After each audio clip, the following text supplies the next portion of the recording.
Namasté, bonjour à tous, Céline Coaching, praticienne Reiki, coach de vie, formée en communication non violente et en chamanisme. Aujourd'hui, je voudrais vous parler des besoins en communication non violente. Qu'est-ce que c'est? C'est vraiment pour moi une méthode incontournable qui m'a été très utile lorsque j'ai fait une dépression, un gros burn-out, et c'est grâce à cette méthode-là que je me suis petit à petit relevée avec aussi une pratique de méditation, donc combinée avec une certaine hygiène de vie, alimentation et sommeil, on arrive à retrouver notre force vitale et un certain équilibre qui se met en place dans notre vie. Donc à ce sujet, reportez-vous à la vidéo numéro 1 sur le tableau d'intention qui est vraiment très utile pour savoir ce qui est vraiment précieux pour nous. Un besoin, c'est quoi? C'est ce qui est important dans la situation que vous vivez, qu'elle soit confortable ou inconfortable, hein, lors d'un conflit, lors d'un sentiment de joie qui vous vient, quel besoin ça vient nourrir.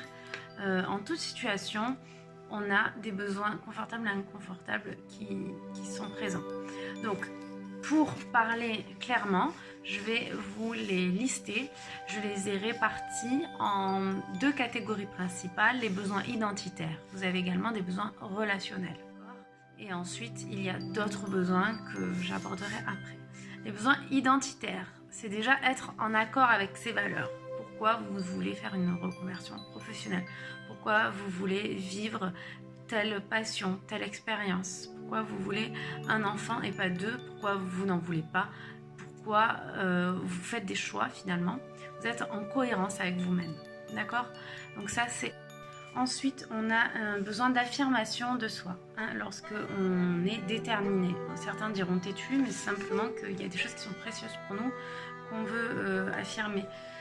L'appartenance identitaire aussi, le fait d'être inclus dans un groupe de pairs, la confiance en soi, l'estime de soi de l'autre, l'évolution, besoin d'évoluer, de s'expanser, le respect de soi de l'autre, l'intégrité.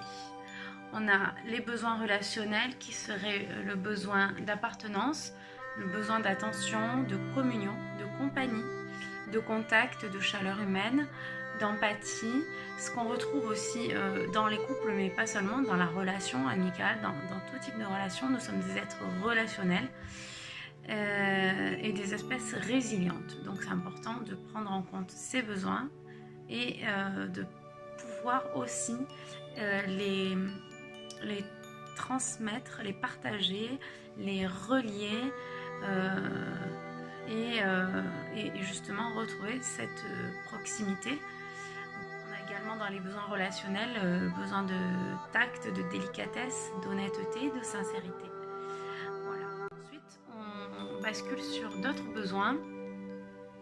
Je reprendrai la pyramide de Maslow qui a décrit très bien les besoins primaires, secondaires. Donc les besoins primaires, c'est besoin de sécurité matérielle.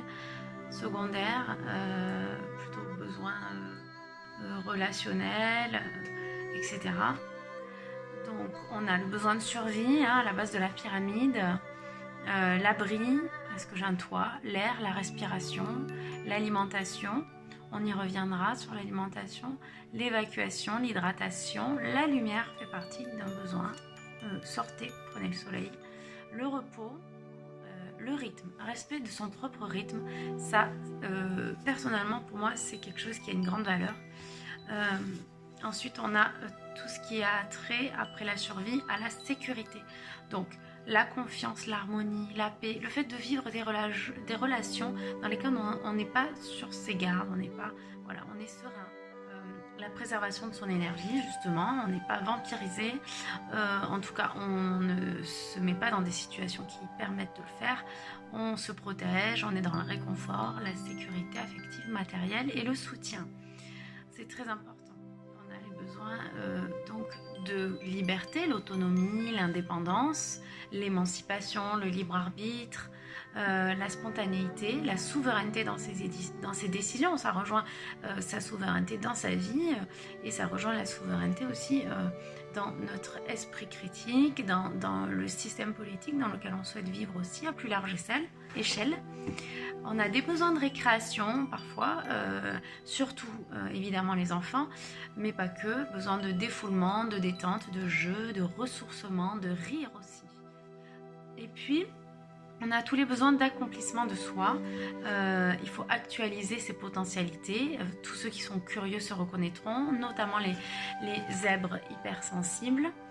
Et besoin de beauté aussi, besoin de création, besoin d'expression, tous ces besoins d'accomplissement de soi que je mets vraiment en avant et qui sont très nourrissants, en tout cas pour moi, et que je vous invite à développer lorsque vous avez l'occasion de le faire. L'inspiration, être inspiré par les autres, réaliser ses projets de vie, ses valeurs, ses rêves, évoluer dans les apprentissages et la spiritualité, c'est-à-dire certains l'appelleront plutôt la philosophie. Voilà, donc tout ceci nous amène à une quête de sens. Le sens, ça recouvre le besoin de clarté, donc important de mettre de la clarté dans la situation que vous vivez. Je vous apprends à le faire dans les ateliers qui auront lieu une fois par mois, le 15 mars, le 12 avril, le 10 mai et le 7 juin, et également à l'Institut.